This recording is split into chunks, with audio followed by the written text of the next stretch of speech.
എല്ലാവർക്കും പുതിയ വീഡിയോയിലേക്ക് സ്വാഗതം.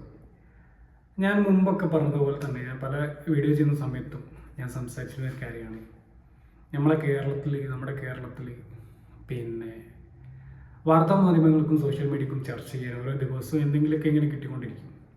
അപ്പോൾ ഇപ്പം നിലവിൽ വലിയ തോതിലുള്ള ഒരു ഡിസ്കഷൻ നടന്നുകൊണ്ടിരിക്കുന്നത് MEC7 എന്ന് പറഞ്ഞിട്ടുള്ള ആ ഒരു കൂട്ടായ്മൻ്റെ പേരിലാണ്. അപ്പോൾ ആ കൂട്ടായ്മ പിന്നെ അതിൻ്റെ രാഷ്ട്രീയപരമായിട്ടുള്ള കാര്യങ്ങളുടെ പേരിലാണ് കൂടുതൽ ചർച്ച. അതിൻ്റെ അപ്പുറത്തേക്ക് അതിൻ്റെ ആ ഒരു ചർച്ച വേറൊരു തലത്തിലേക്ക് പോയി ഒരു സത്യസന്ധമായിട്ട് പറഞ്ഞാൽ ഒരു വർഗീയ ലെവലിലേക്ക് അത് മാറിക്കഴിഞ്ഞു. അപ്പോൾ ഇതിൻ്റെ പിന്നിലുള്ള ചില രാഷ്ട്രീയ ലക്ഷ്യങ്ങളും അതിൻ്റെ കാര്യങ്ങളും എൻ്റെ ഒരു നിലപാടും ജസ്റ്റ് ഒന്ന് പറയാൻ വേണ്ടിയിട്ട് വന്നു, അത്രേ ഉള്ളൂ. വലിയ ലെങ്ത്തുള്ള വീഡിയോ ഒന്നുമല്ല. അപ്പം ഞാൻ അന്വേഷിച്ചിടത്തോളം, ഞാൻ അറിഞ്ഞിടത്തോളം, ഞാൻ കണ്ടെടുത്തോളം നമ്മളിപ്പോൾ ഈ ഒരു വിഷയവുമായിട്ട് ബന്ധപ്പെട്ട് ഒരുപാട് പിന്നെ കാര്യങ്ങളൊക്കെ ഡിസ്കസ് ചെയ്തു. പല ആളുകളെ പോസ്റ്റും കാര്യങ്ങളൊക്കെ കണ്ടു നമ്മുടെ നാട്ടിലൊക്കെ ഉള്ള.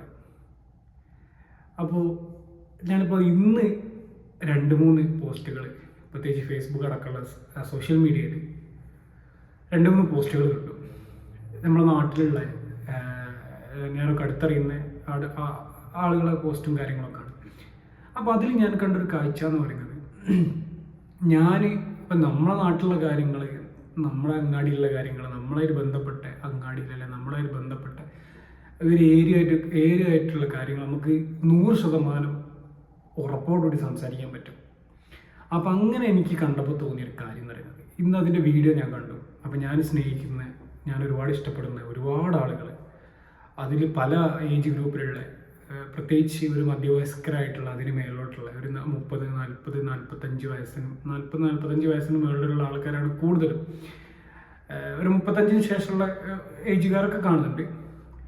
അപ്പം ഞാനത് കണ്ടത് എനിക്ക് മനസ്സിലാക്കാൻ പറ്റിയ കാര്യം, അതിൽ കോൺഗ്രസ്സുകാരുണ്ട്, അതിൽ മുസ്ലിം ലീഗുകാരുണ്ട്, അതിൽ പിന്നെ INL, അതായത് ഇടതുപക്ഷ അനുഭാവം കാണിക്കുന്ന INLകാരുണ്ട്, അതിൽ CPM അനുഭാവികളുണ്ട്, അതിൽ SDPIക്കാരുണ്ട്, അതിൽ മറ്റുള്ള എല്ലാ പാർട്ടിക്കാരും എനിക്ക് കാണാൻ സാധിച്ചു. ഇതിൽ ഞാൻ കാണാത്ത പാർട്ടി എന്ന് പറയുന്നത് BJP മാത്രമാണ്. അത് നോർമലി ഈ ഒരു കൂട്ടായ്മ പൊതുവെ എതിർക്കുന്ന ഒരു ടീം എന്നുള്ള നിലയ്ക്ക് ഉണ്ടാവില്ല. ഇനിയിപ്പം വേറെ എവിടെയെങ്കിലും BJPക്കാരുണ്ടോ എന്നുള്ളത് എനിക്കറിയില്ല. ഈ കണ്ട കാഴ്ചയിൽ ഈ പറയപ്പെട്ട പിന്നെ എല്ലാ പാർട്ടിക്കാരുണ്ട്. അതുമാത്രമല്ല, അതിൽ ഹിന്ദു സഹോദരങ്ങളുണ്ട്, അതിൽ മുസ്ലിം സഹോദരങ്ങളുണ്ട്. ഞങ്ങൾ ആ ഭാഗത്തൊക്കെ പ്രത്യേകിച്ച് കൂടുതൽ ക്രിസ്ത്യൻ സഹോദരങ്ങൾ വളരെ കുറവാണ്. ക്രിസ്ത്യൻസ് വളരെ കുറവാണ്. കുറവ് മീൻസ് വളരെ കുറഞ്ഞ ഫാമിലീസ് മാത്രമേ ഉള്ളൂ. അവിടെ കൂടുതലും മുസ്ലിംസും പിന്നെ ഹിന്ദുസും തന്നെയാണുള്ളത്. അപ്പം അവരൊക്കെ ഇതിനകത്തുണ്ട്. ഈ പറഞ്ഞതുപോലെ എല്ലാ രാഷ്ട്രീയ പാർട്ടിക്കാരുണ്ട്. അപ്പം ഞാൻ പല സ്ഥലത്തും എൻ്റെ സുഹൃത്തുക്കളിൽ തന്നെ പല ആളുകൾക്ക് ഈ ഒരു വിഷയത്തിൽ ചില ആശയക്കുഴപ്പം ഉള്ളതായിട്ട് കാണാൻ സാധിച്ചു. പക്ഷേ എന്നെ സംബന്ധിച്ചിടത്തോളം എനിക്ക് മനസ്സിലാക്കാൻ പറ്റിയൊരു കാര്യം, ഞാൻ അതിൻ്റെ ചില ഡിസ്കഷൻസും ചില ഡിബേറ്റുകളൊക്കെ ചാനലുകളിലും മറ്റൊക്കെ കണ്ടു. അപ്പം ഞാൻ മനസ്സിലാക്കിയൊരു കാര്യം, ഒരു കൂട്ടായ്മ എന്നുള്ള നിലക്കാണ് നിലവിൽ അതിൻ്റെ ഒരു സ്റ്റേജ് കിടക്കുന്നത്. അതായത് ഒരു ആരോഗ്യ കൂട്ടായ്മ, അതായത് നമ്മുടെ നാട്ടിലുള്ള ജീവിതശൈലി രോഗങ്ങളുമായി ബന്ധപ്പെട്ടിട്ടുള്ള വിഷയങ്ങളും കാര്യങ്ങളൊക്കെ മനസ്സിലാക്കി അതിൽ നിന്നൊക്കെ ഒരു തലമുറനെ ഒന്ന് മോചിപ്പിച്ചെടുക്കുക. അതുമാത്രമല്ല, നാട്ടിലെ സൗഹൃദം ഒന്ന് പുനഃസ്ഥാപിക്കുക. നമ്മളെ നാട്ടിലൊക്കെ ഉണ്ടായിരുന്ന ഒരു സൗഹൃദം എന്ന് പറയുന്നത് ഇപ്പോഴൊക്കെ കുറേയൊക്കെ സോഷ്യൽ മീഡിയയിൽ മാത്രം ഒതുങ്ങിപ്പോയി. വാട്സപ്പുകളിലോ അല്ലെങ്കിൽ എപ്പോഴെങ്കിലും മാത്രം ഉണ്ടാവുന്ന ചില ഫാമിലി ഫങ്ഷൻസിലോ അല്ലെങ്കിൽ എന്തെങ്കിലും കല്യാണങ്ങളിലോ അങ്ങനെയൊക്കെ മാത്രം ഒതുങ്ങിപ്പോകുന്ന ഒരു സൗഹൃദം ആ ഒരു രീതിയിലേക്ക് മാറിപ്പോയിട്ടുണ്ട്. അപ്പോൾ അതിൽ നിന്നൊക്കെ വ്യത്യസ്തമായിട്ട് ഈ ഒരു കൂട്ടായ്മയിൽ ഞാൻ കണ്ടത് നല്ല സൗഹാർദ്ദപരമായിട്ടുള്ളൊരു അന്തരീക്ഷമാണ് അവിടെ ഉള്ളത്. അതിൽ അവർ പിന്നെ 20-21 മിനിറ്റുള്ള ആ സെക്ഷൻ കഴിഞ്ഞ് പിരിഞ്ഞു പോകുന്ന സമയത്ത് കൈ കൊടുത്തിട്ടാണ് പിരിയുന്നത്. അപ്പം ഞാനിതിൽ ഒരു തരത്തിലുള്ള ഒരു നെഗറ്റീവ് ഞാൻ കണ്ടെടുത്തോളം. ഇനിയിപ്പോൾ എന്തൊരു കൂട്ടായ്മയും നമ്മുടെ നാട്ടിൽ ഒരു ക്ലബ്ബ് ആയിക്കോട്ടെ, പിന്നെ എന്തെങ്കിലും ഒരു കൂട്ടായ്മകളായിക്കോട്ടെ, ചാരിറ്റി പിന്നെ കൂട്ടായ്മകളായിക്കോട്ടെ, ഇതൊക്കെ ഒട്ടുമിക്കതും തുടങ്ങി പെട്ടെന്ന് നിന്ന് പോകുന്നൊരു സിറ്റുവേഷൻ ഉണ്ടാവാറുണ്ട്. അതുപോലെ ഇതാവാതിരിക്കട്ടെ. ഇനി ഇവർക്ക് ഞാൻ മുമ്പ് ഒരു പിന്നെ ചാരിറ്റി കൂട്ടായ്മയിൽ, കോഴിക്കോട് ബേസ് ചെയ്തിട്ടുള്ള ചാരിറ്റി കൂട്ടായ്മയിൽ ഞാൻ ജോയിൻ ചെയ്തിരുന്നു. അതിൽ പിന്നീട് അവരുടെ ഉദ്ദേശം അത്ര പിന്നെ സ്ട്രെയിറ്റ് അല്ല എന്ന് തോന്നിയതുകൊണ്ട് ഞാൻ അതിൽ പിന്മാറുന്ന സിറ്റുവേഷൻ ഉണ്ടായിട്ടുണ്ട്. അതൊക്കെ വേറെ കാര്യമാണ്.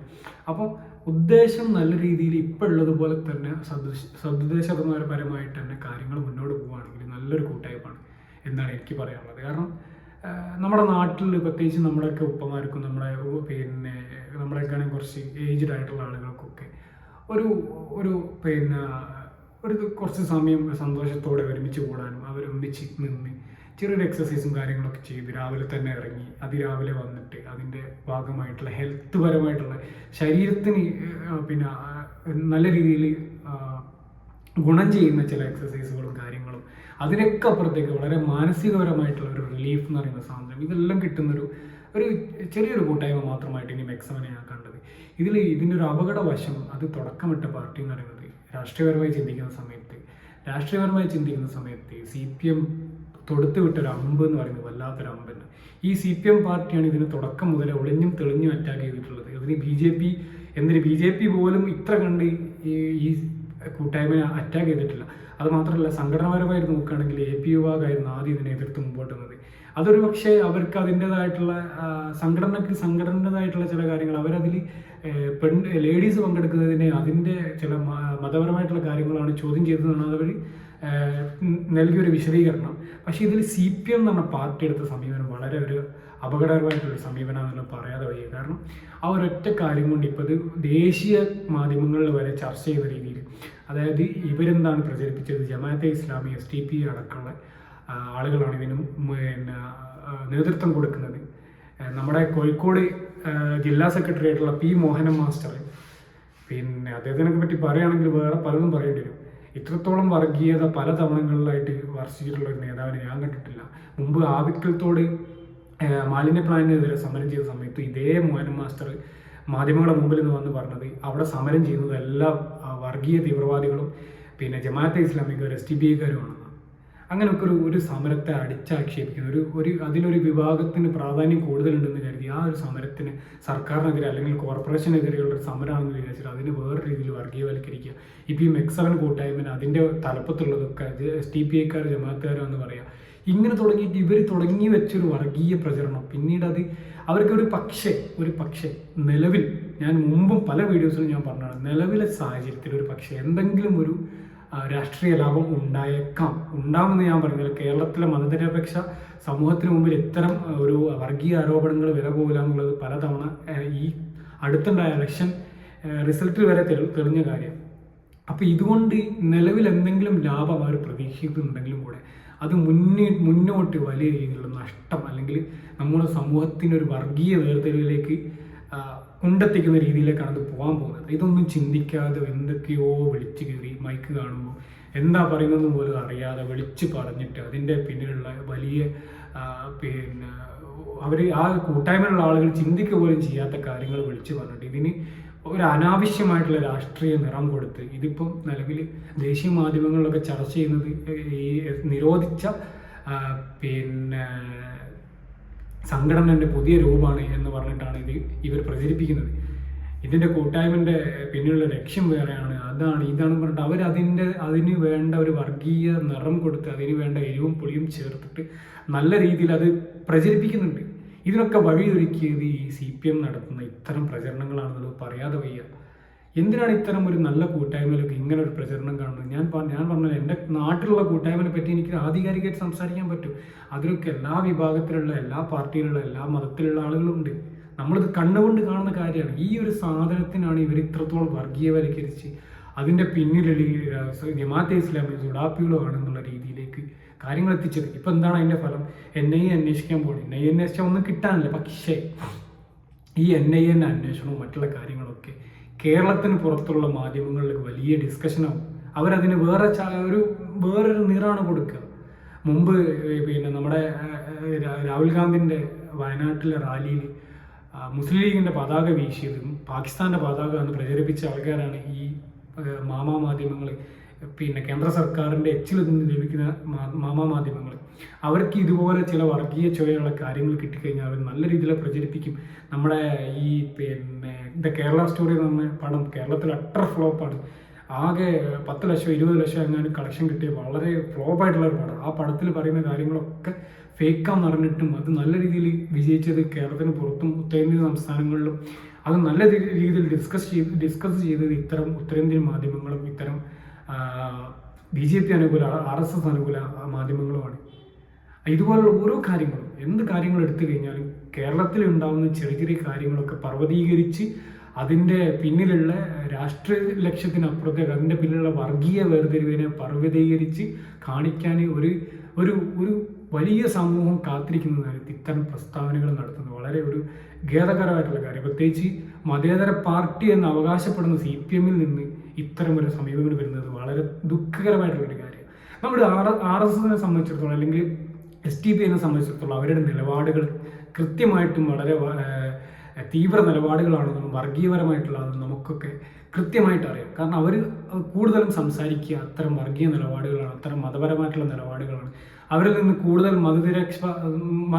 മതേതര നിലപാടുകൾ നമ്മൾ പ്രതീക്ഷിക്കരുത് എന്നുള്ളത് നമുക്ക് കൃത്യമായിട്ട് അറിയാം. പക്ഷെ മതേതര നിലപാടുകൾ നമ്മൾ പ്രതീക്ഷിക്കുന്ന CPM പോലൊരു പാർട്ടിയിൽ നിന്ന് ഇത്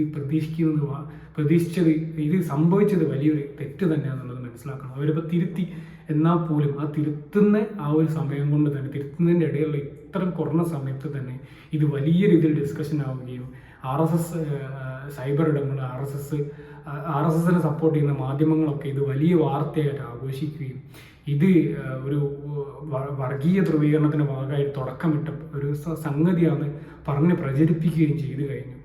അപ്പോൾ ഇതിന് ദൂരവ്യാപകമായിട്ട് വലിയ ഭവിഷ്യത്ത് കേരളത്തിൽ വരാൻ പോകുന്നുണ്ട്. അത് നിങ്ങൾ ആദ്യം മനസ്സിലാക്കണം. ഞാൻ ഇതിനു മുമ്പ് പാലക്കാടത്തെ വിഷയത്തിലും പിന്നെ വടകരത്തെ വിഷയത്തിലൊക്കെ നിങ്ങൾ CPM സ്വീകരിച്ച ചില സമീപനങ്ങൾ താൽക്കാലിക രാഷ്ട്രീയ നേട്ടം മുമ്പിൽ കണ്ടിട്ട് നിങ്ങൾ എടുക്കുന്ന ചില നിലപാടുകൾ അത് വലിയ രീതിയിൽ നമ്മുടെ സമൂഹത്തിൽ ദോഷം ചെയ്യുന്നത് ഇപ്പോഴല്ല പിന്നീടാണെന്നുള്ളത് നിങ്ങൾ മനസ്സിലാക്കണം.